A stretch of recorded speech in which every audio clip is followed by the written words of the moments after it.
a very old childhood copy of one of my favorite books, the Delaire's Book of Greek Myths by Ingrid and Edgar Delaire's.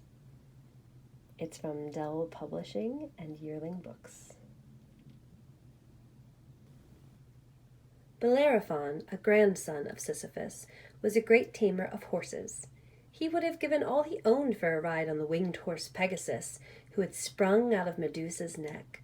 Pegasus had flown to Greece, where the 9 muses had found him and tended him. They were the only ones who could come close enough to touch him, for Pegasus was wild and swift. One night Bellerophon fell asleep in Athena's temple. He dreamed that the goddess gave him a golden bridle that could make the flying horse tame.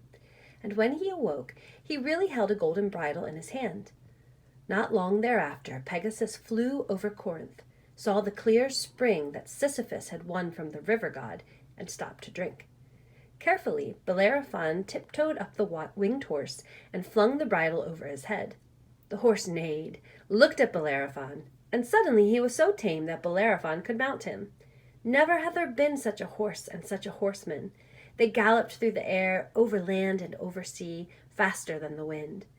On the back of his flying horse, Bellerophon set off to fight the Chimera, a fire-breathing beast that was ravaging the king of Lycia in Asia Minor. The Chimera was more fearful than a nightmare. She was lion in front, serpent in back, and goat in between. She spat fire from all her 3 heads, and her hide was so tough that no weapon could pierce it. Swooping down as close as he dared without singeing the coat of his flying horse, Bellerophon went at the monster with a lump of lead stuck to the end of his spear. The Chimera hissed like a serpent, bleated like a goat, and as she opened wide her lion's jaws to roar, he thrust the lump of lead down her throat. Her flaming breath melted the lead, and it trickled into her stomach and killed her. The people of Lycia, who had been hiding in fear behind bolted doors, now dared to come out, and the king of the country was so thankful that he gave Bellerophon the hand of his daughter. When the old king died, Bellerophon inherited the kingdom. He became a great king, loved by his people, feared by his neighbors, and all the monsters lurking nearby. But his fame went to his head, and he grew so vain that he thought he was as great as the gods. He even held himself equal to Zeus. He soared ever higher on his flying horse, and at last he tried to enter Olympus itself. There, pride took a spill.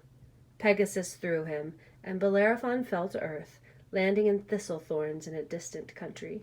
Torn and lame, he wandered about as an unknown beggar until he died.